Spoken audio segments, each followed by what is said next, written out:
To set corner action for bottom right to call the emergency number in Samsung Galaxy S23 Ultra, swipe down the top of the screen and then tap setting icon. Scroll down the screen to find accessibility. Tap accessibility and then tap interaction and dexterity. Scroll down the screen.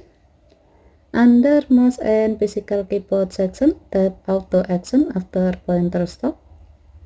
Under corner action section, tap bottom right. And then tap the gray on option next to Emergency SOS to enable this option. When the switch turns blue, it means that this option is on. Next, you can connect a USB or Bluetooth mouse with your phone.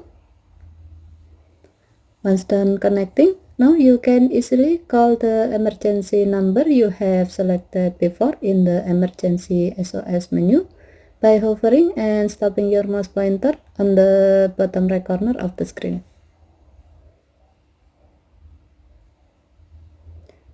Okay, thank you for watching. Have a nice day.